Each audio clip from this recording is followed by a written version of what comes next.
할렐루야. 주님을 찬양합니다. 지난 한 주간 동안 평안하셨습니까? 잘 지내셨나요? 어떠셨어요? 저는 한 주간 동안 어떻게 지냈나 기억이 안 날 정도로 그렇게 바삐 지낸 것 같아요.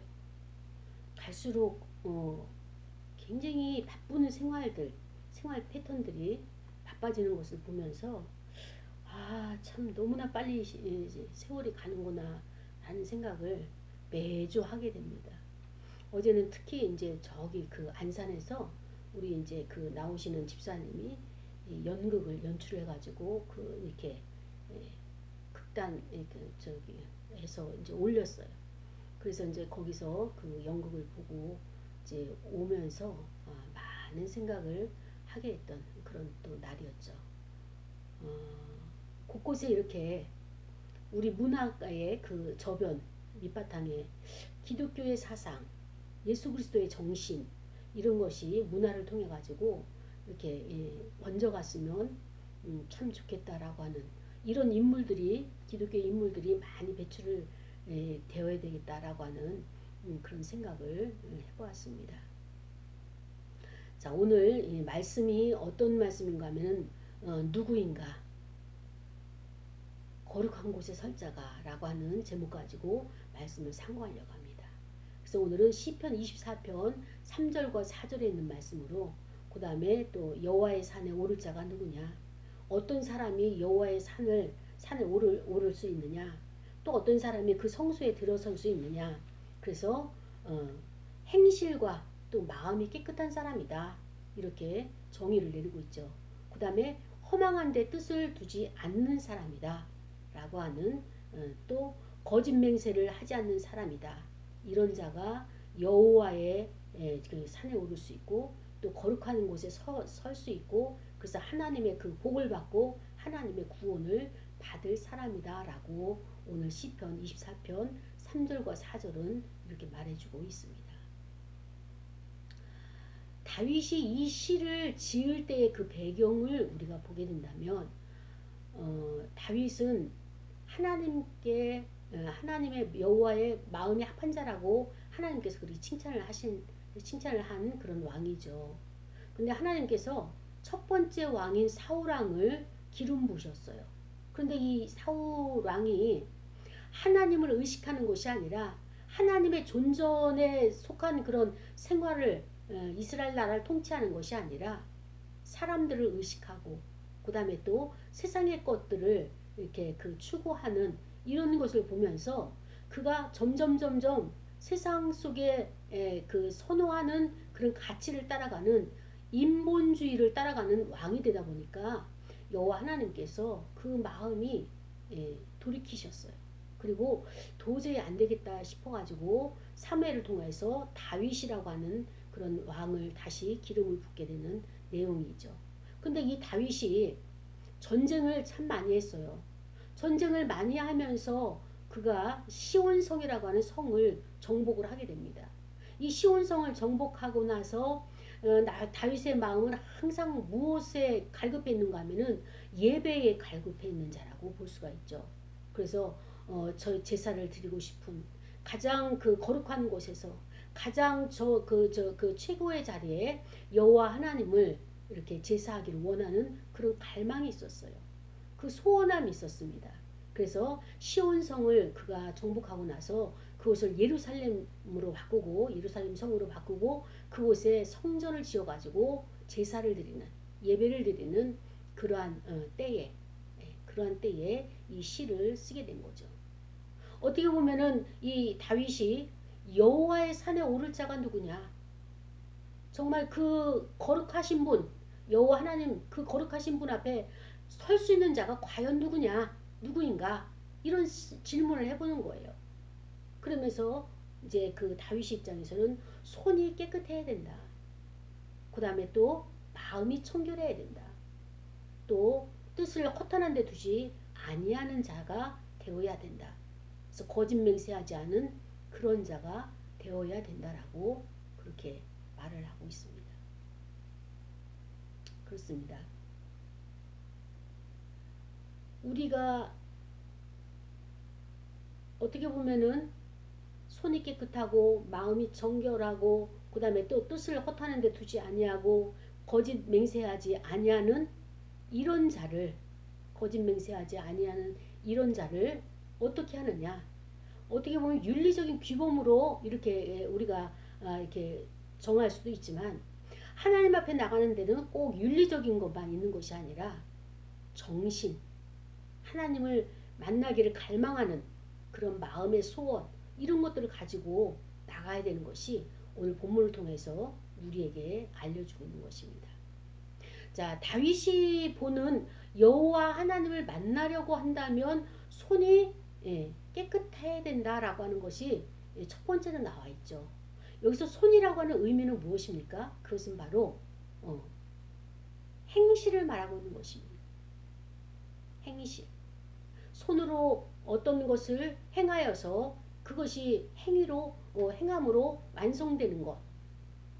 사람의 마음에 가지고 있는 것은 언어로 표현되고 또 그것이 행동으로 나타나서 열매를 맺게 되죠. 그래서 여호와의 산에 오를 자 누구냐, 그 다음에 거룩한 곳에 설 자가 누구냐, 이것을 우리가 신약적인 용어로 표현한다면 하나님을 만날 수 있는 자, 하나님을 예배할 수 있는 자. 하나님이 언제 만나 주십니까? 예배할 때 만나 주시죠. 예배할 때 우리에게 임하시게 되는 것이죠. 그래서 이런 여호와 하나님이 우리를 만나 주실 때 그때의 조건이 무엇이냐? 손이 깨끗해야 된다는 거예요. 우리의 행실이 올바라야 된다고 이 다윗은 그렇게 표현하고 있습니다. 그 다음에 두 번째로는 마음이 청결해야 된다라고 말하고 있습니다. 어떤 자가 마음이 청결하냐? 바로 산상수훈에서도 예수님께서 그런 가르침을 주셨죠. 마음이 청결한 자가 하나님을 볼 것이요. 그렇습니다. 마음이 청결한 자가 복 있는 거예요. 그런데 우리가 살아가는 세대는 어떻습니까? 우리가 살아가는 세상은 어떻습니까? 마음이 청결하다, 정직하다, 그 다음에 또 올바르다, 이런 것을 의를 행한다, 이런 것을 세상의 가치관으로 본다면 이거는 뭐 소중하게 여기지 않고 존귀하게 여기지 않고 가치가 없는 것으로 그렇게 세상은 매도하고 있죠. 마음이 청결하게 되면 어떻습니까? 세상에 있는 사람들이 그 사람을 이용을 해가지고 자기의 유익을 취하고 그 마음이 정직한 사람을 어떻게 합니까? 짓밟아버리고 마치 그 반박도 할 수 없는 그 다음에 또 대항도 하지 못하는 그런 그 어리숙한 사람 아니면은 또 그 똑똑지 못한 사람이라고 하는 그런 규범으로 넣으면서 세상의 가치는 우리를 세상의 가치는 이렇게 정직한 자를 세상의 가치는 어때요? 깨끗하고 청결한 자를 짓밟고 그들의 것을 빼앗으려고 하는 이런 것이 세상에 우선순위를 하다 보니까 바로 이 청결함과 그 다음에 정직함과 그 다음에 또 의로움에 대한 이런 가치를 굉장히 폄하시키고 있는 것이 사실인 것입니다. 그러나 다윗은 하나님께서 주신 하나님을 경험한 다윗의 입장에서는 마음이 청결한 것이 굉장히 중요하다는 것을 여기서 열쇠를 가지고 있는 것을 말해주고 있죠. 마음이 청결해야지만이 먼저 하나님을 만날 수 있다는 그런 예수님과 다윗이 일맥상통하는 거예요. 다윗도 마음을 청결하게 해서 하나님 여호와 하나님을 만나는 것처럼 예수님도 너희들의 마음이 어떤 자가 복있느냐? 하나님을 만나는 자가 복있는데 그 하나님을 만나는 조건이 무엇이냐? 마음이 청결해야 된다라고 예수 그리스도께서도 우리에게 가르침을 주셨습니다. 세 번째 여호와의 그 거룩한 곳에 설 자가 누군가 하면은 뜻을 허탄한 데 두지 아니하는 자다라고 이렇게 말하고 있습니다. 4절에 보니까 뜻을 허탄한 데 두지 아니하다. 하나님께서 우리에게 마음속에 소원을 두고 하나님의 일을 행하십니다. 그런데 우리의 마음이 하나님을 주목하지 않고 하나님을 바라보지 아니하고 세상을 바라보고 세상의 가치를 따라간다 하면은 바로 여기에서 허탄한 마음이 허탄한 곳에 뜻을 두고 있는 것이에요.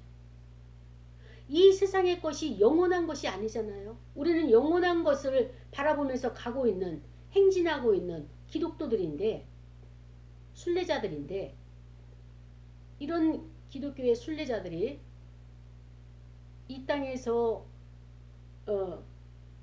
그 가치 있게 여기고 있는, 그 다음에 또 이 땅에서 가장 인기가 있고 소중하게 여기는 것들에 마음을 빼앗긴다면 우리는 순례자로서의 이 길을 끝까지 완주하지 못할 것이라고 하는, 어쩌면 그런 우려 섞인 그런 표현이 여기에 나타나고 있는 것입니다. 뜻을 허탄한 데 두지 아니한다. 저는 이 말씀을 생각하면은 뭐가 생각이 나는가 하면은 출애굽기 20장에 보면은 모세가 여호와 하나님을 시내산에서 이제 만나게 되죠.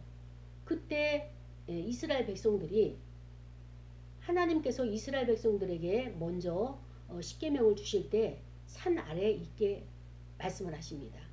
그리고 여호와 하나님을 혹시라도 보고 싶어서, 아니면 호기심으로 왔다가 그 호기심에 의해 가지고 그들이 진멸할까 이런 두려움 가지고 여호와 하나님께서 그들을 산 아래로 내려오도록 그렇게 말씀을 하셨죠. 그리고 그 이후에 21장에 보면, 아니 20장에 보면 이 백성들이 모세에게 이야기합니다. 당신만 여호와 하나님을 만나소서. 그리고 당신이 만난 그 하나님을 우리에게, 나에게, 우리 백성들에게 그때 말씀해 주셔서 이렇게 요청하는 것을 볼 수가 있습니다. 왜 백성들이 직접 하나님을 만나는 것을 거부하고 그 모세를 통해서만 하나님을 보려고 했을까요? 그래서 오늘날도 마찬가지예요. 목사님만 하나님 만나시면 됩니다. 왜냐? 우리는 목사님의 말씀을 들으면 되고, 선포하시는 설교 말씀을 들으면 되고, 또 우리는 목사님을 통하여서 하나님을 뵙기만 하면 됩니다 라고 하는 그런 어떤 그런 인간적인 그런 생각들이 자리를 잡고 있죠. 백성들은 그 출애굽 때나 아니면 출애굽에서의 그 시내산에서나 오늘날에도 똑같이 모세만 하나님 앞에 올라가도록 계속 강요하고 있는 거예요. 목회자나 지도자나. 그래서 당신만 올라가서 여호와 하나님의 말씀을 제대로 듣고 오십시오.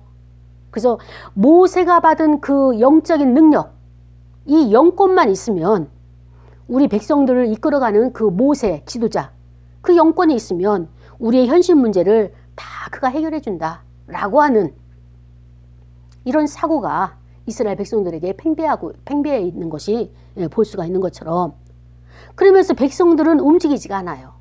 자기들은 움직이지 않고 자기가 변화되려고 노력하지 않고 하나님의 말씀의 빛을 직접적으로 배우는 것은 부담스러워하고 거부하고, 다만 모세를 통해서 하나님의 말씀을 받은 것을, 그 열매만을 누리고 싶은 이런, 어떻게 보면은 세상적인 가치에 따른 약삭빠른 어떤 셈이라고 할까요? 계산이라고 할까요? 이런 것들을 익숙해져 있는 이스라엘 백성들과 마찬가지로 오늘날에도 그러한 자들이, 세상의 가치를 교회 안에 끌어들이는 자들이 많이 있다는 것을 우리가 알게 되는 거죠. 그렇습니다. 왜 이스라엘 백성들은 이렇게 뜻을 허탄한데, 허망한데 두면서까지 하나님 만나기를 거부했을까요? 왜 하나님 만나기가 이렇게 부담스러웠을까요? 그 출애굽기 20장에 보면은 하나님을 만나면 죽을 것 같았어요. 왜? 하나님은 거룩하신 분이고, 또 하나님은 죄가 없으신 분이기 때문에 죄에 있는 피조물, 하나님의 거룩과 그 다음에 이 피조물의 그 죄성과 함께 거할 수 없다는 것을 이 이스라엘 백성들은 알았어요. 그래서 이 양심은 있기 때문에, 내가 죄가 있다는 자기의 양심은 있기 때문에 하나님 앞에 감히 나갈 수 없는, 또 나가고 싶지 않고, 나가서 혹시 자기 자신이 죽을까봐, 나 자신이 죽을까봐, 그래서 그것을 양심상 하나님을 만날 수는 없고 여호와 하나님을 뵙지는 못하고 모세에게만 가서 여호와 하나님을 만나 뵙고 오십시오. 그러면 우리가 당신이 만난 그 여호와 하나님으로 인해 가지고 하겠습니다. 만나겠습니다. 출애굽기 20장 19절에 보니까 모세에게 이르되 당신이 우리에게 말씀하소서 우리가 들으리이다. 하나님이 우리에게 말씀하시지 말게 하소서 우리가 죽을까 하나이다. 그렇습니다. 그래서 모세가 백성들에게 이야기합니다. 두려워하지 말라. 하나님이 임하심은 너희를 시험하고 너희로 경외하여 범죄하지 않게 하려 하심이라. 하나님이 우리에게 임하신다는 것은 무슨 의미냐? 죄의 자리에 들어가지 않도록 하기 위해서 또 하나님께서 우리를 보호하시려고 범죄하지 않게 하려고 이렇게 하나님께서 우리에게 임재하시는 것이다 라고 이렇게 그 모세가 설명을 해주고 있는 것입니다. 그렇습니다. 하나님을 만나게 되면 그 하나님을 만남에 있어서의 그 천지가 개벽하는 번개와 지진과 그다음에 흑암과 불과 또 이제 그 빽빽한 구름들 이렇게 천재지변이 일어나듯이 이런 변화된 피조물들의 그 반응들 있잖아요. 하나님 앞에 두렵고 떨림으로 자기의 존재를 갖다가 낮추는 그런 것을 이 백성들이 보고서는 굉장히 두려워하는 거죠. 우리가 알 수 없는 눈에 보이지 않는 어떤 그 어미하신 그 존귀하신 정말로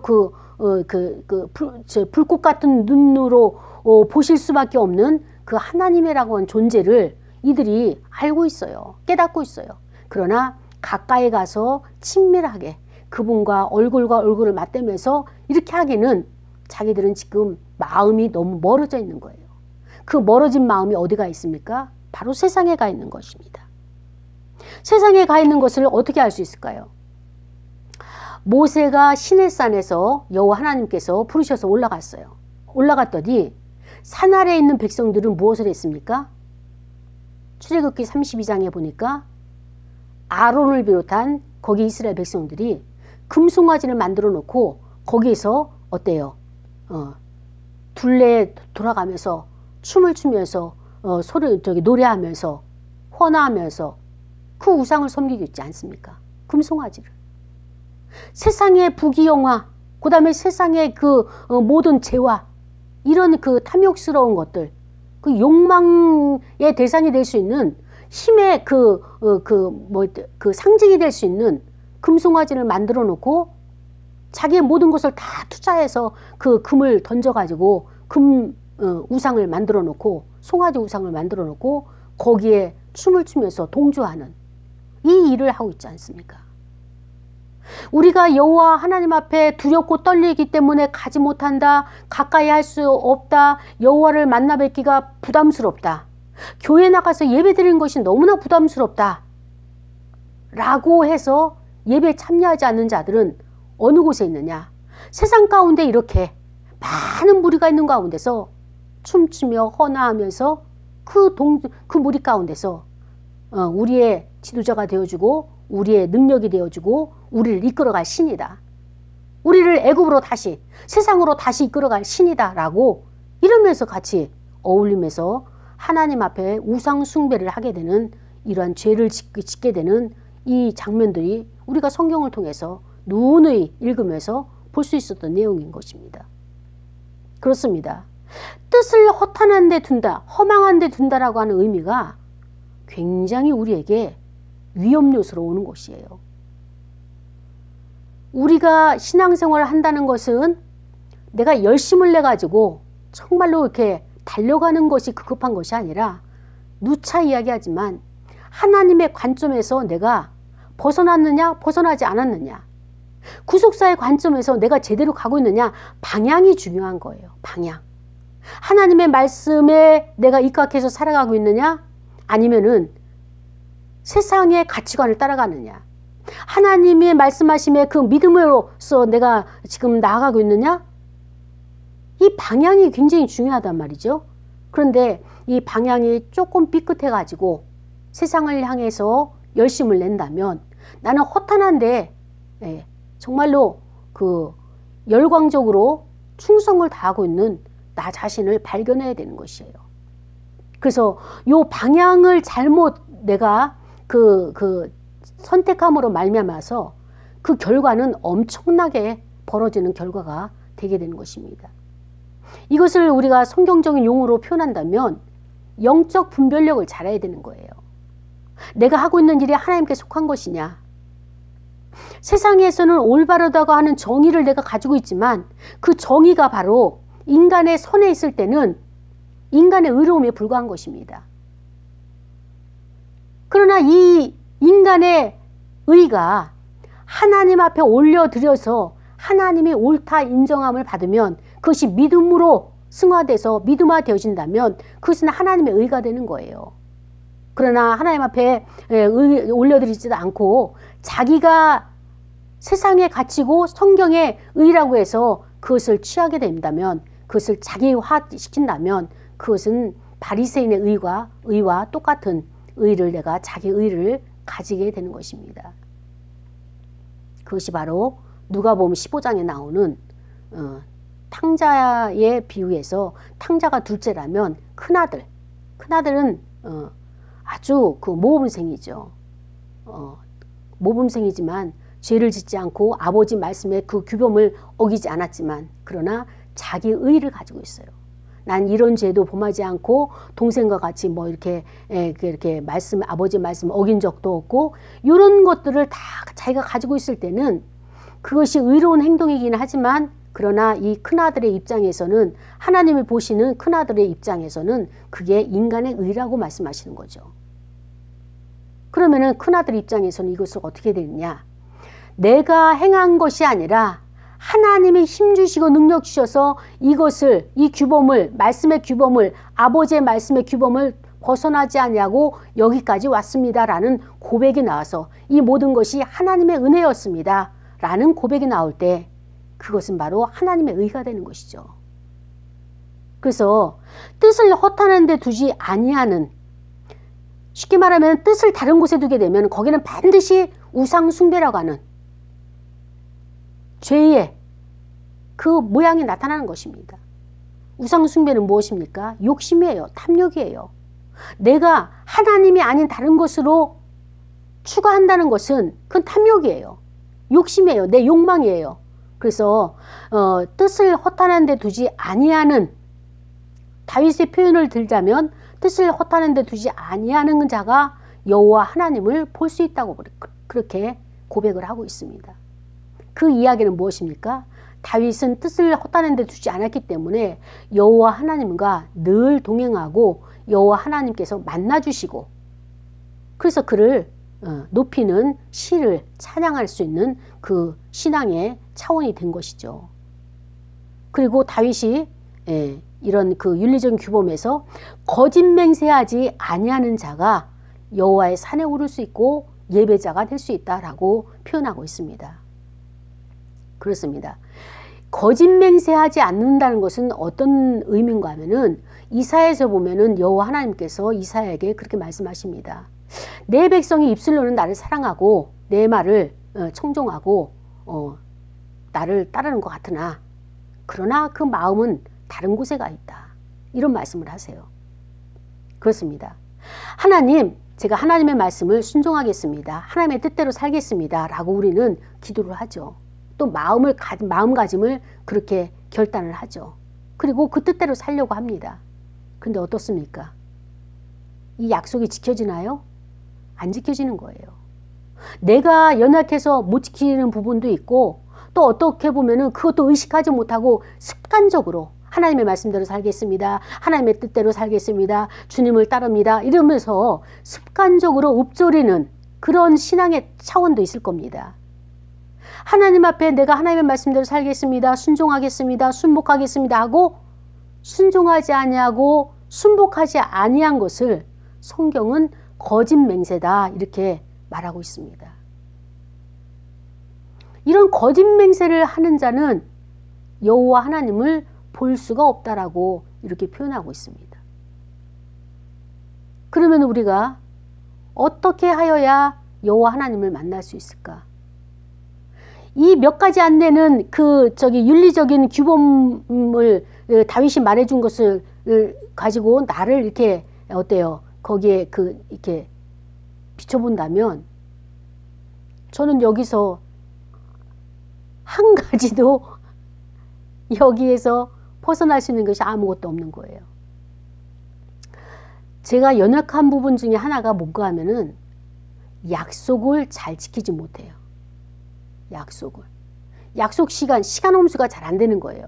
그래서 그게 늘 이제 이게 제 기도 제목 중에 하나고 그 부담스러워하는 문제 중에 하나인데, 이제는 어떤 문제까지 생겼는가 하면은 약속 시간을 2시로 정했으면 그 전서부터 열심히 준비를 합니다. 열심히 준비하고 이번에는 꼭 늦지 않으리라 했음에도 불구하고 그쯤 되면은 다른 일들이 자꾸 발생하는 거예요. 그러고 보면은 또 약속을 못 지킨 거예요. 5분, 10분, 뭐 어떤 때는 뭐 늦으면 30분. 그러면 나 자신 스스로가 참 사람들에게 이 면목이 안 쓸 뿐만 아니라 일단은 여호와 하나님 앞에 너무 죄송스러운 거예요. 이런 것들이 그 반복되게 계속 일어날 때 이것도 이제 거짓 맹세 속에 아주 소극적이지만 들어갈 수 있는 부분이죠. 이 외에도 내가 하나님의 편에 서서 하나님의 말씀대로 그 다음에 또 하나님이 미워하는 것은 미워하고 하나님이 사랑하는 것은 사랑하겠습니다라고 우리가 고백을 했음에도 실질적인 삶에 있어서는 어떻습니까? 내 내가 마음이 가는 대로 행하잖아요. 저 기뻐하지 않는 것 뻔히 알아요. 근데 내 마음은 거기가 즐거운 거예요. 그러면 따라가는 거예요. 아, 이러면 안 되지. 다음부터는 이거 절제를 해야 되겠어. 이건 선을 그어야 되겠어. 라고 후회를 하지만 또 다음에 똑같은 패턴이 비슷한 분위기가 있게 되면은 그것을 결단하지 못하고 절제하지 못하고 자르지 못하고 또다시 또 다른 모형의 형태로 거기에 또 취해가는 이 모습을 보면서 아, 이것이 참 인간의 연약함이라는 거예요. 이 연약함은 저만 있는 것이 아니라 여러분에게도 있고 인간 모두에게도 있는 거예요. 그러니까 도저히 인간으로서는 이 문제를 해결할 수 있는 그 실마리가 없는 겁니다. 그럼 어떻게 해야 되느냐? 여기에서 하나님께서 우리에게 은혜를 베푸신 것이 바로 예수 그리스도예요. 다윗이 시온성을 정복하고 거기에 하나님의 법궤를 옮기면서 이 시를 썼는데 그 시를 쓰면서 무엇을 보았는가 하면은 하나님께서는 아무나 만나주는 것이 아니라 이런 조건하에 있는 자들을 찾고 계시고 그러한 자들을 만나주시더라. 구원의 문은 열렸으니 아무나 오라. 세상에서 출애굽할 때는 많은 영혼들이 다 예수 그리스도의 글을 통해서 하나님 앞에 들어올 수 있어요. 구원의 문으로 들어올 수가 있어요. 구원받을 수 있어요. 그러나 구원 이후에 여호와 하나님을 뵐 때는 이런 조건들이 있어야지만이 하나님께서 요구하는 조건이에요. 아무나 나한테 와서 이렇게 나를 만날 수 없고, 에덴 동산에서 그 아담과 하와가 여호와 하나님의 말씀을 약속을 어기니까 어떻게 됐습니까?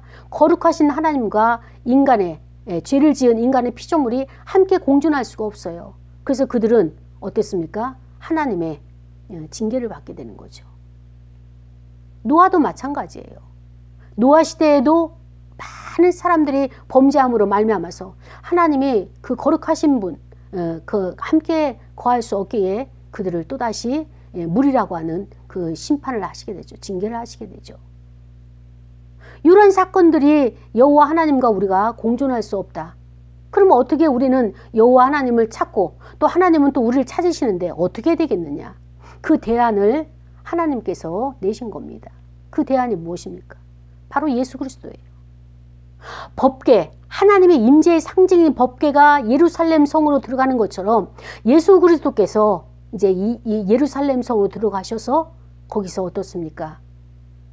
죄를 가지고 있는 모든 피조물들, 인간의 이 죄성을 다 십자가에서 죽으시고 그 다음에 또 거기서 피를 흘리시고 물을 흘리시고 대가를 치르시고 무덤 속에 내려갔다가 다시 부활하시는, 그것을 믿는 믿음, 그분을 따르는, 예수 그리스도를 따르는 이런 믿음의 성도들, 이런 자들에게 속죄의 은총을 허락하신 거예요.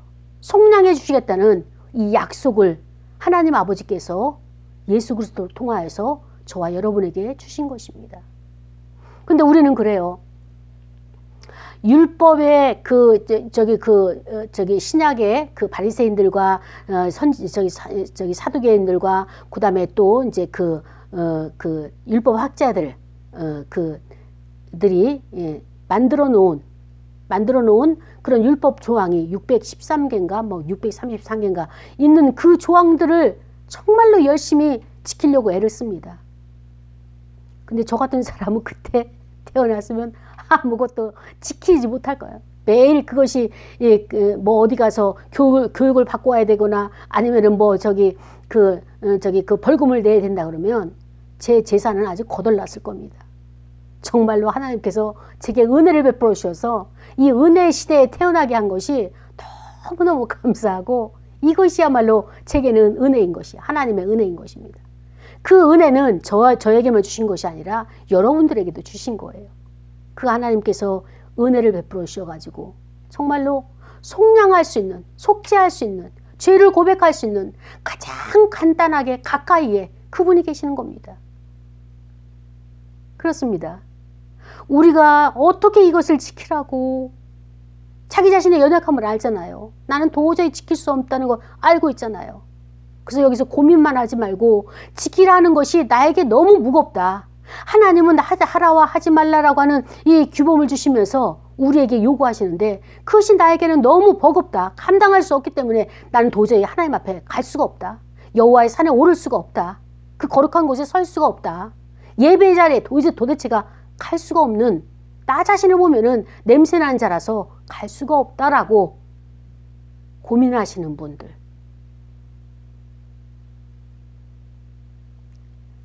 염려하지 마십시오. 예수 그리스도의 사죄의 은총은 가장 가까이에 계십니다.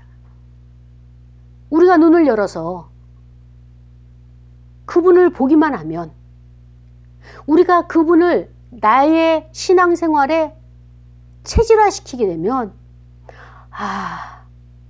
우리 주님이 계시지. 내가 염려할 사항이 아니지. 주님께서 나와 함께 계시기 때문에 내가 그분에게 나의 더러운 죄짐을 맡겨버리자. 자, 여러분, 왜 우리가 이렇게까지 하면서 예수 그리스도에게 나의 죄짐을 전가시키고 십자가의 그 정과 욕심을 못 박으면서까지 우리가 하나님을 왜 만나야 될까요? 이것입니다. 이 세상을 살아가는 데 있어서 많은 사람들이 죄짐에 눌려서 힘들어합니다. 우리가 말할 때는 저 사람 때문에 못 살겠어. 인간관계에서의 문제들. 또 돈이 부족해가지고 재정이 부족해가지고 빚쟁이들한테 빚에 시달림을 당하는 것들. 이 모든 것들이 어떻습니까? 삶에 있어서 고단한 거예요. 고달픈 거예요. 또 저 집은 그 좋은 집도 사고 좋은 차도 사고 또 자식들도 잘 되고 이 승승장구하는데 우리는 점점 가세가 기울어가는 것 같고 자식들도 안 되는 것 이렇게 비교하는 것들 이 자체도 얼마나 그냥 괴롭습니까? 그리고 또 어떻습니까? 모임에 가게 되면 저 사람은 인기가 높아서 무슨 장자리를 잘 차지하는데 인기도 많고 명예도 있는데 그렇지 못한 항상 뒤처지는 자기 자신이다라고 생각할 때 얼마나 힘이 듭니까? 이러한 것들이 다 어디서부터 오느냐? 우리 마음에서부터 오는데 그 마음에서부터 오는 것이 바로 성경은 죄다라고 표현하고 있는 거예요. 탐심이요, 탐욕이요, 지금 현재 나에게 주어진 것이 하나님께서 안배하신 환경인데 이것에 만족하지 못하고 이거보다 더 좋은 것, 더 많은 것, 더 필요한 것 이런 것을 더 요구하다 보니까 그것이 마음에 탐욕과 욕심이 되어가지고 세상을 살아가는데 기쁨 없이 살아가고 있는 것입니다. 하나님이 주신 거 감사합니다. 이 모든 것이 다 주의 은혜입니다. 하나님을 기뻐하면서 하나님을 기쁘게 해드린 자로서 살아가는 것이 우리가 마땅한 도리임에도 불구하고 때로는 그것이 순종이 안 되죠. 그 순종이 안 되는 나 자신이 왜 그러느냐라고 자기를 성찰하게 되면 자기를 들여다보게 되면 비교했구나. 이것으로 만족하지 못하고 더 편리한 생활, 더 많은 것을 취하고 싶고 누리고 싶고, 그 다음에 또 많은 사람들에게 자랑하고 싶은 이런 것이 있었구나 라고 하는 것을 보게 됩니다. 자, 그렇습니다. 우리가 이 모든 것을 다 내려놓고 가장 중요한 것은 우리는 여호와 하나님을 만나야 돼요. 왜 만나야 되느냐?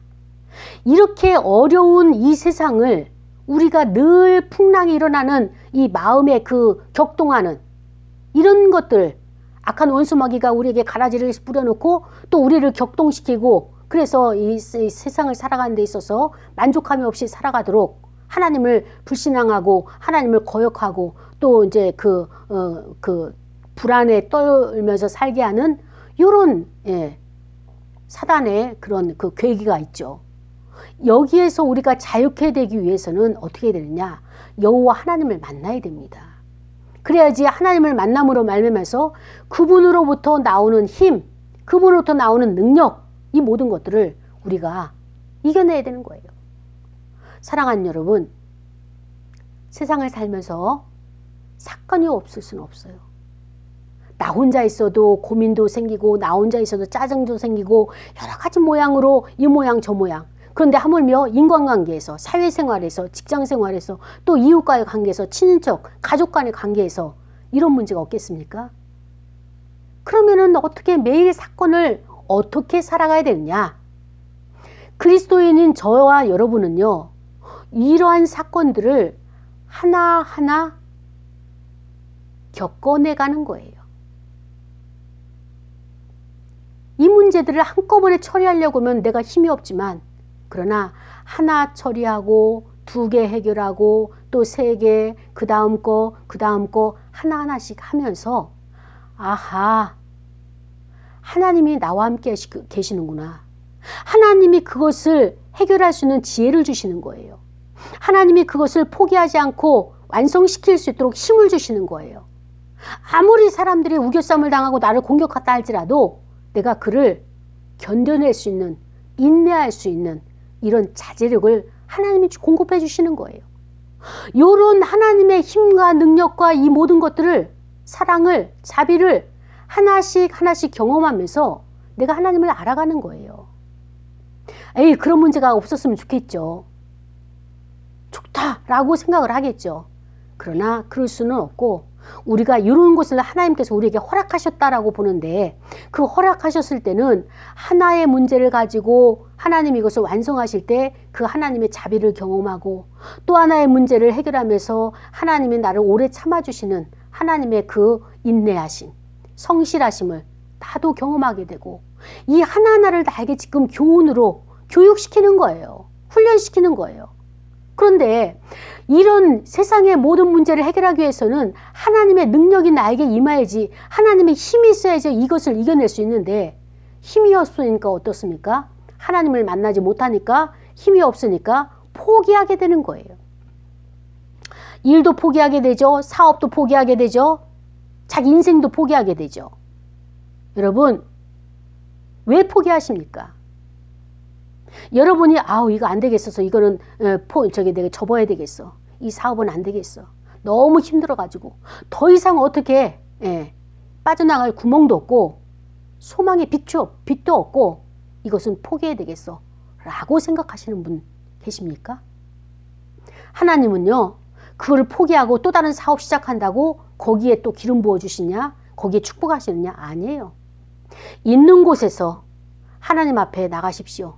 하나님 앞에 나갈 때 하나님께서 지혜를 주실 거예요. 이 문제를 하나씩 풀어가시는데요. 한꺼번에 지혜 주지 않고 하나의 신락 같은 실마리를 하나 풀어주실 겁니다. 그러면은 그 실마리를 가지고 계속 붙들고 가는 거예요.